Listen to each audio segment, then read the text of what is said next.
Success comes in cans, failure in cants. Wilfred Peterson. My friends, each and every day we say can because we spend the time. 10 to 15 minutes, that's all we ask. This is a day where everything is up as we end the week. Take a look at where we are with the S&P 500. Who would have thought it when the market started moving down in earnest back in early March? And then, of course, it peaked in late March.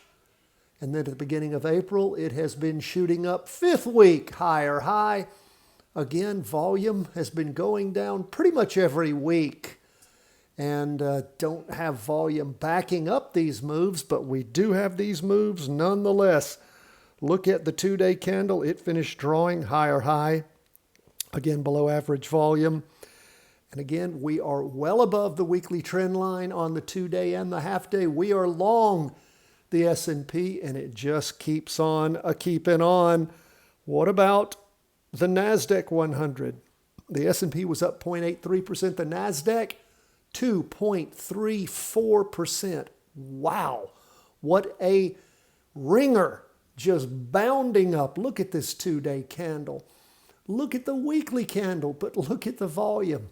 It's low, but it ain't stopping the price from going up. And look at up in the morning, further up, it looks like in the afternoon, we're looking at Heikin-Ashi candlesticks. And look at the volume on the two-day. Nice. Again, long the NASDAQ. Now, bonds, interesting. Bonds have moved above the trend line on the half-day, pushed through it. As far as the candle itself, it didn't end out of it all told, but we'll see how things start this next week. But again, the two-day moving up, we are still, red down candles. So there is a push on the weekly. There's some weight pushing things down, but it is pushing through the weekly trend line on the two-day and the half-day.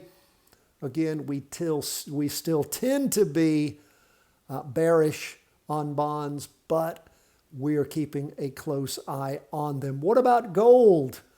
I told you we put this floor in here, this potential support level in here, because we can see how gold has moved down and again hasn't moved below this. And we ended the week after a down week last week with a red spinning top this week, pushing through on the two-day and on the half-day, a little similar to bonds there.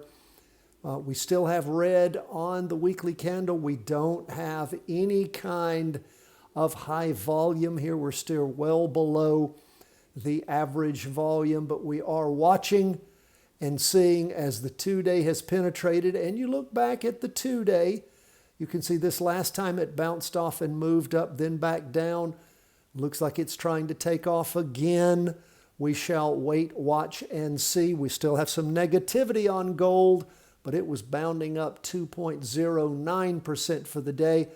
Where are we with Bitcoin? It is just about flat, 0.01% for the day. So just barely up. So we will keep an eye on things as they continue to move. And you've got to forgive me on gold. I said 2.09%. That is not correct. It was 0.48%. Forgive me. I was looking at the change in price. That was up 2.09. It was just 0.48% on gold. So forgive me there. But again, pushing through on both. So still have negativity there. We'll keep an eye on it. Bitcoin pretty much flat. So we have ended, though, what? With 5 weekly candles moving up, all green. And, of course, we have stopped that 2-week and stop move that was happening. 2 weeks up and then moving back down. We have managed to get through 5 weeks of up movement. So, again, Bitcoin just keeps on chugging along. We are long Bitcoin. That's where we are as we end the week. Looking forward to another week. We will continue to monitor these charts and be here for you each and every day. We always love to hear from you. CW@chartingwealth.com. God bless. All the best from the whole team at Charting Wealth.